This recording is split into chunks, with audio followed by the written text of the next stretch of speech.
Hello, welcome to the Chicken Talk. This is not the Chicken Talk, but it is a Chicken Talk. The original Chicken Talk was given at PAX East. Actually, yeah, it was given at PAX East, I think. Or maybe it was Ethicomp. We've given the Chicken Talk about 3 or 4 times now, so it's a little bit hard to know can't remember which one the first one was. But a colleague of mine, Tia Fothergill, who is a she's a paleo zoo. She's an archaeologist of basically bones of poultry. And she basically did her PhD on turkeys in the Pacific Northwest, I believe. And she also really likes chickens. And her thing is about the fact that chickens domestication and women's work and the gendered nature of keeping chickens, and how that's sort of reflected through history. So she and I'm an ethicist, so I'm a reader in computing and social responsibility, which means I do technology ethics. I'm interested at the intersection between technology and society, and I do a lot of emerging technology stuff, what's called responsible innovation, and things like that, which I'll talk about a little bit. But the key thing is we got together because we're very good friends, and we sat down and we thought, what can we write a paper on? And then we started talking about all the chickens that were in video games because we're both gamers. And that's how this kind of turned up. So I'm just going to go through a little bit. So there's this little bit of shout out to my co-author, Tia, who is the chicken expert. So don't ask me questions about chickens because I'm not going to actually know a lot of the answers, but I do know about chickens in video games. So just a little bit of what is video game ethics, because this is about the ethical dimensions of video games and video game design. Like I said, video games are an intersection between technology and society. Video games affect people in real life, and that can be positive for the most part, and it can be negative, as I'm sure you can have seen or can imagine.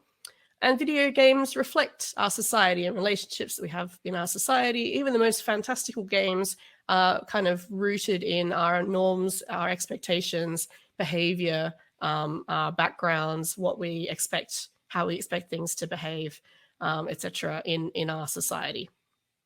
When we design games, all of our assumptions, our experiences, our stereotypes, our backgrounds, our education levels, the things that we've gone through in life, all of those are kind of reflected in games. And obviously the more kind of complex and more narratively interesting, I guess, games are, the more that tends to get reflected. But even the most simple kind of basic puzzle games can still have some of these norms and expectations reflected in them. So there's a whole load of stuff in video game ethics that I'm not going to have time to talk about, but games collecting data, monetization, how you release games, DRM, communities, minorities, addiction, OMG, games cause violence, all of that stuff is all kind of under the big umbrella of ethics. But my main, I guess, motivation to do video game ethics is that I see that games can be really positive agents of change. I think there's been such a negative approach, particularly from academia, towards games in the past, like all the psychology people measuring like galvanic responses and all that sort of stuff. That's just kind of like, I think there's more to games than that. And certainly over the last few years, I have seen that in practice as well. So a little bit about my research in games. I speak at PAX East most years. I've been doing so for about 7 or 8 years now, although not the last 2 years because I had a baby and then obviously there was the pandemic. But in the previous years, I also have a booth in the Diversity Lounge at PAX East where I collect gamer experiences, which is really a lovely thing to do. Where I ask questions like, what do you do in video games that you don't do in real life, for example? And through this, I've really captured a lot of positive change that games have had on people, and some negative stuff as well, unfortunately. But I'm really focused on kind of how do we make it more positive? Like, how do we take those positive experiences and really build that into games? So I'm just going to talk a bit about chickens because this is a really good,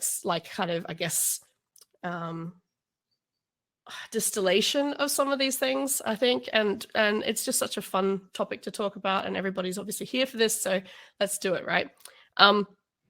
So chickens, they are descended from dinosaurs. They are probably the closest living relative to dinosaurs that you get. And if you actually spend any time with chickens at the moment, Those who have chickens will know that they are actually they do behave quite strangely. They have very odd sort of body movements, and like there's something quite primitive about them. They were domesticated in Southeast Asia, in various points, like parts of Southeast Asia, and over a period of time, and then they spread across the globe because obviously they were very useful. And basically, yeah, like this very poorly low res picture, sorry about that, so it shows that like this is basically the idea of how they came from dinosaurs into the lovable balls of fluff that you know today. Why is my thing not going? Come on. Oh gosh, I have to do that now. So chickens and humans in history and archaeology, and I really want to emphasize the archaeology part because of my co-author Tia, who is an archaeologist. Her thing was very much about the objects and the relationships between people and objects, and the societies in which people worked within the past. And that's quite sort of distinct from history, which tends to be what people wrote about things, and kind of like, and also like contemporary writings and things like that. So this is more like showing rather than telling, if that makes sense, in archaeology. So through understandings of archaeology and history, we know that chickens have been associated with the divine, the afterlife, and ritual practice. They've been used in blood sport. They produce useful items, so not just meat and eggs. So they produce fertilizer, feathers, etc. Like they, basically you can use pretty much every part of a chicken. They've been considered women's work and a symbol of domesticity, and they are linked with bravery, humor, and cowardice. And I'll show you some examples. And for some reason, my thing is just not. I'm gonna have to do it the old-fashioned way. Excuse me.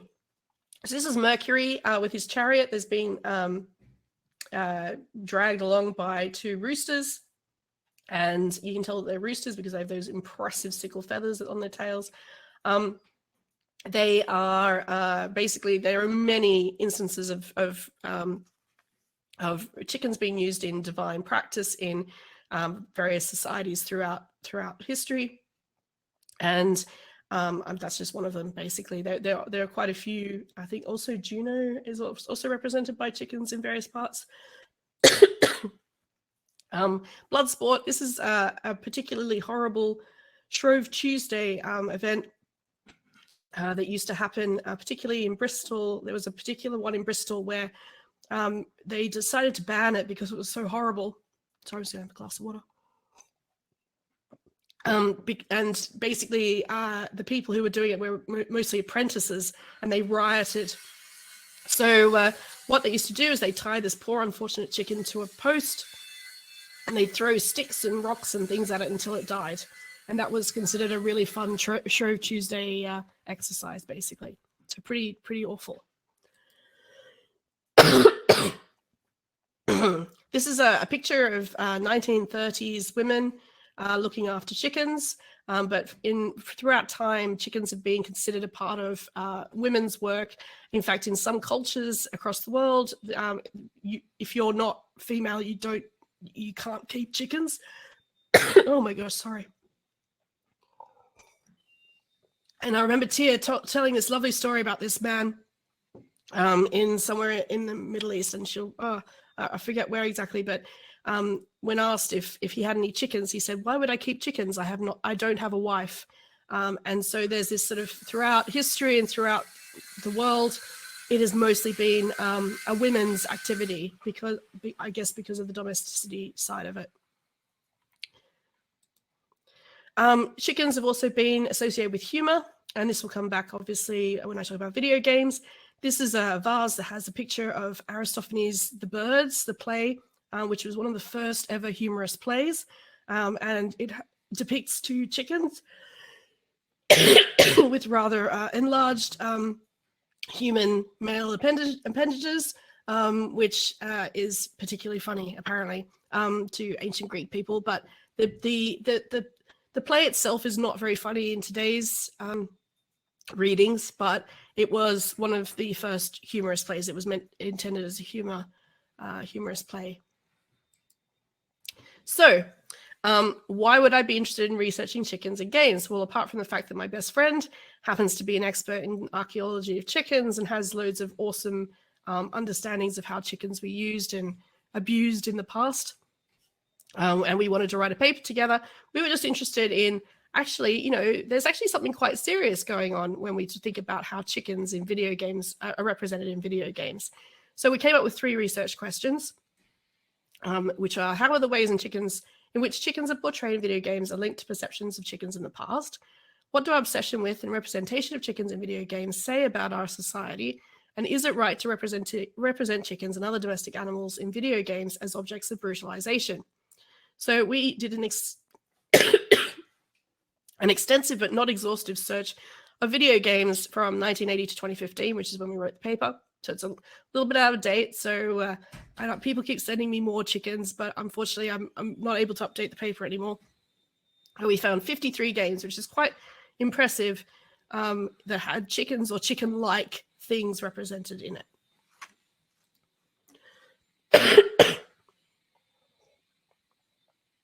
So, not surprisingly, we found that pretty much all the chickens in video games fit into the same categories that chickens in society do. So they are associated with the divine, the afterlife, and ritual practice. They're used in blood sport. They produce useful items. They're considered symbols of domesticity, and they're linked with bravery, humor, and cowardice. So I'll give you some examples.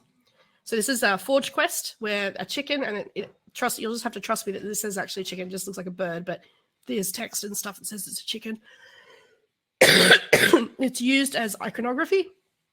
There are many games in which chickens are used for healing, like their eggs and food could be used as healing. In Fable 2, there is the Crunchy Chicks, which can basically summon demonic presences. And there are things like godlike chickens in Monkey Island. World of Warcraft has got some godlike chicken as well. So there's definitely this connection with the chickens and the divine. There's also a lot of violence against chickens, as I'm sure was probably the first thing you thought of. So this is Fable 2, Fable Anniversary, but most of the Fable games have got chicken kicking, in which you basically kick chickens. Guacamelee, for example, has also like you basically mash chicken, you bash chickens, punch them. Besiege has got some really humorous poof explosions of chickens if you run them into the siege equipment. I mean, basically, chickens in games are they are punched, mashed, exploded, burst, kicked, hit, brutalized in pretty much any fashion that you can, and mostly for a humorous end. Sometimes they fight back, which is also another level of humor. So, for example, in Zelda, which you all know, if you hit a cuckoo, however you pronounce it, I still don't know, even after giving this paper a million times, they will fight back, which is obviously, it's intended humorously, but also that's probably what would happen if you actually went and tried to kick a real rooster, to be honest with you. They're also used as products, and I particularly like this one in Dust and Elysian Tale because it's also a callback to Castlevania, in which you have mysterious wall chickens. I mean, obviously it can be used as food, but in like crafting games, you get like Minecraft and things like that. You get, chicken feathers. You can use things for bits of chickens to do all sorts of things. I mean, they're basically useful items in lots of video games, particularly simulator type games. And you have domesticated chickens. So in many parts of like village scenes and kind of medieval fantasy type areas, you'll get like little flocks of chickens. You'll get domesticated chickens in terms of like you can ride chickens in Final Fantasy games. There are, they're considered sort of safe spaces. Chicken. If you can see if you can see a chicken, you're probably in a relatively safe space in a video game. There are also lots of quests that involve rounding up chickens and into a pen. And basically, these are all sort of symbols of domesticity. I mean, we didn't find so much of the women's work kind of attachment there, but there was definitely a domesticity element to it. Also, finally, humor. Obviously, chickens are funny, right? I mean, they're funny to watch in real life. If you go and sit and look at chickens, they actually do some pretty silly, pretty ridiculous things.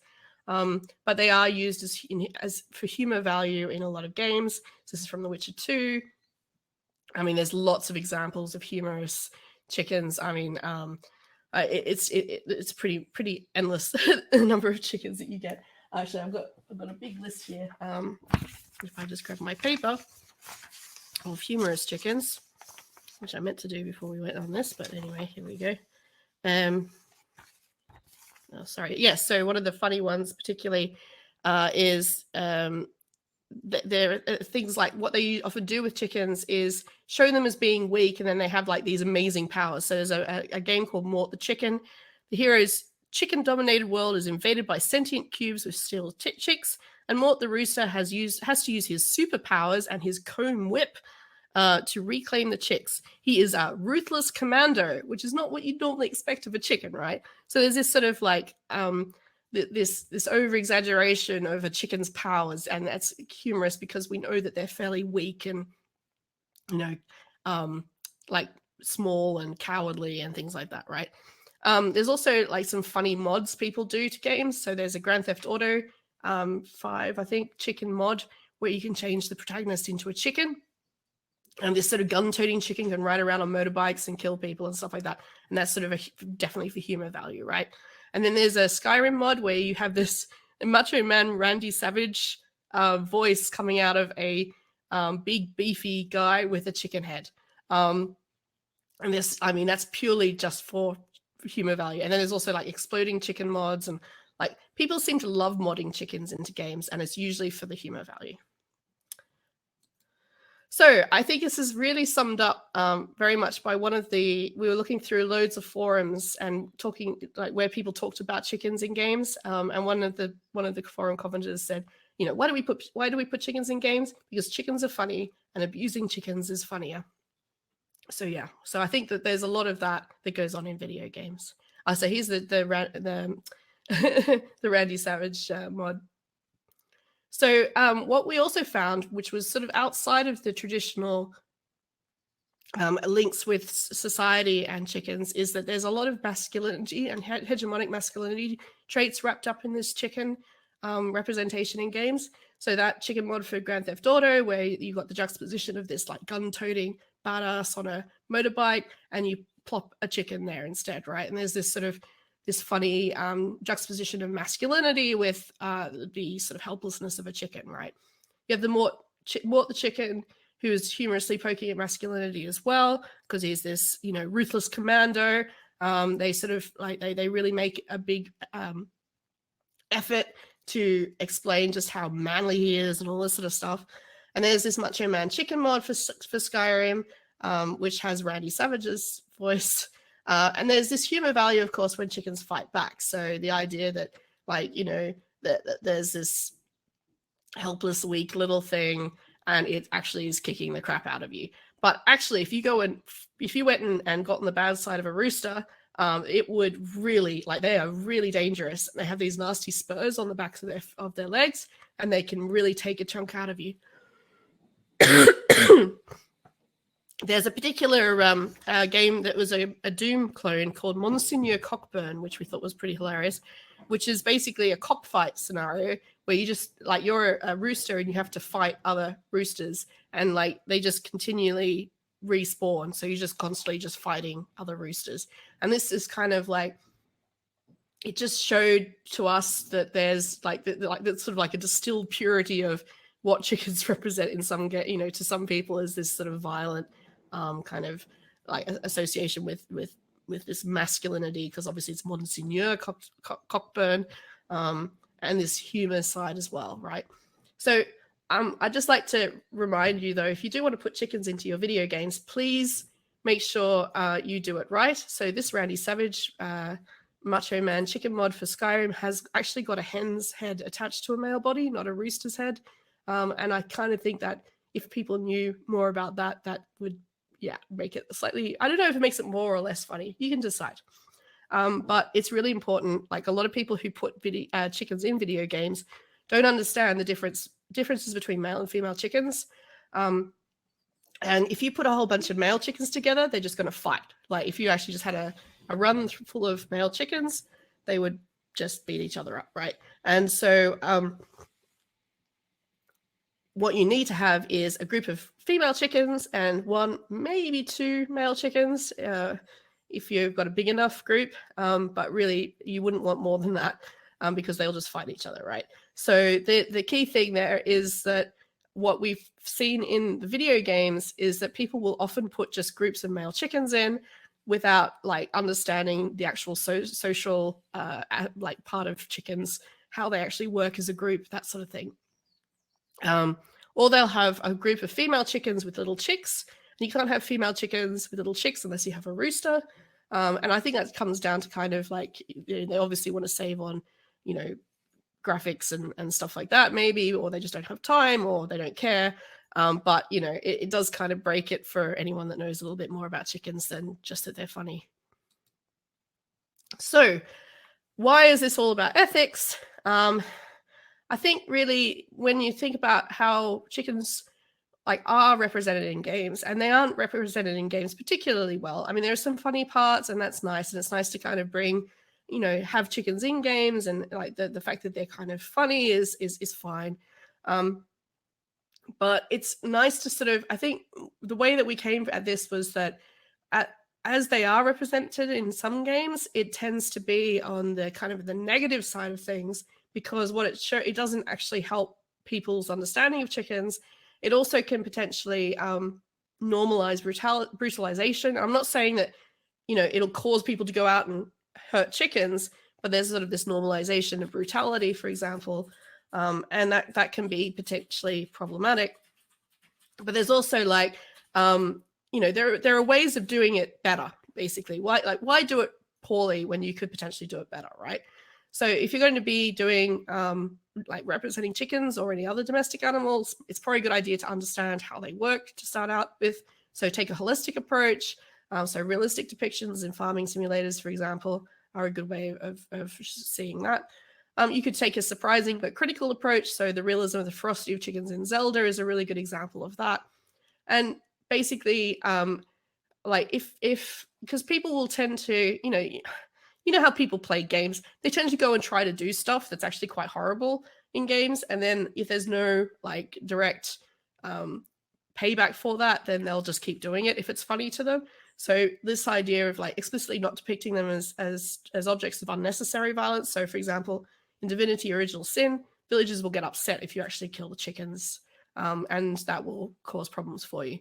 So things like that, where you kind of normalize what the consequences are for these potentially problematic actions, is a nice ethical representation of chickens or other domestic animals, or in fact, just thinking about how you design your games. So this is why I think ethics and game design are very much a thing to think about. So I want to come back to my first thing about what ethics is about.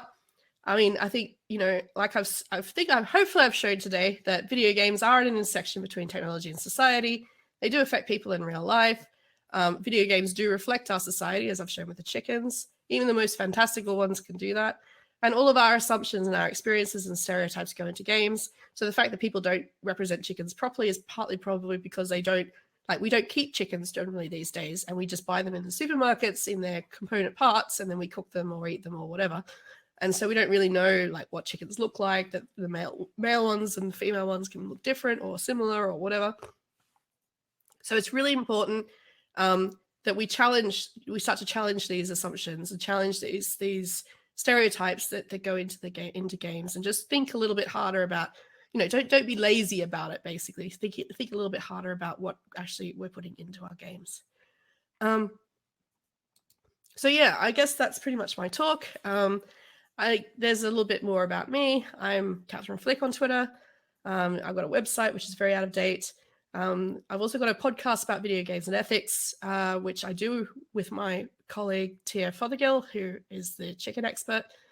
And also I'm involved with the IGGI Center for Doctoral Training program, which I teach responsible innovation on, and we teach responsible game design and research ethics and things like that. And I'm part of the Center for Computing and Social Responsibility at De Montfort University. So I think that's pretty much it for me.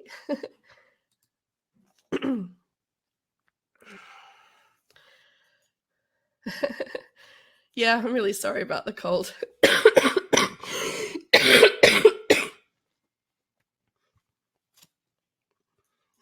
Thanks, everyone.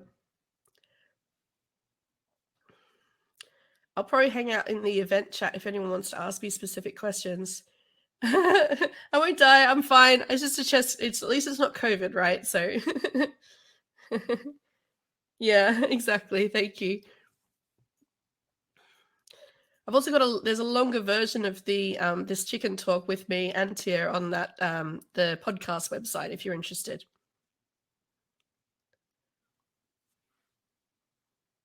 I can put a link to it somewhere if I can find it.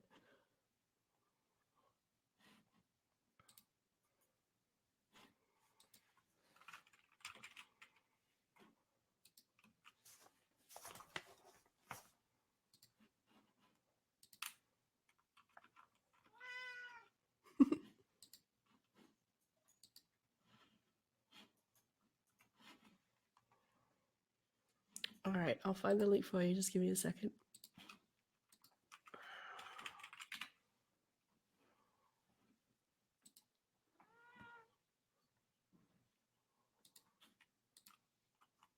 So this was the original one. Oh no, this wasn't the original one. So this is one that we gave it an archaeology conference, and yeah, that's my cat Zoe. She just likes. I don't know. She probably wants to be let out. So this is actually a version of it. So it's very tailored towards an archaeology audience. So it's got full-on archaeology, and you'll see a lot of those pictures that I put up at the very beginning. And Tara is the expert on that, and she'll tell you way more about the history and archaeology of the chickens. And we also go into a little bit more detail on the actual the study that we did, because we did do like it was actually a surprising study. And we did a similar thing about zombies and AI. Zombies and AI in another talk that we did. I think there's probably a talk about that as well. Yeah, Matt, I think I met you didn't I meet you at the first Interactive Past? I think you may have seen that talk, maybe. I do remember meeting you somewhere before. Yeah.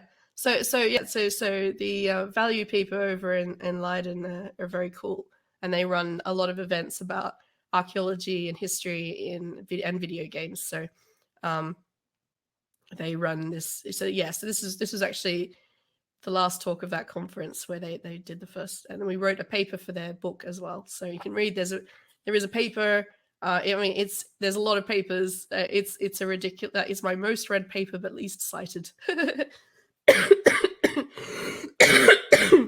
Can you tell us more about Not Just a Game? Oh, it's just a podcast about ethics of video games. It's sort of on hiatus because Tia and I had some big life changes, and we've been doing them very not very regularly, but we do have they're probably worth a look at. We talk about sort of ethics of game design, really. We talk about video games, about tabletop games,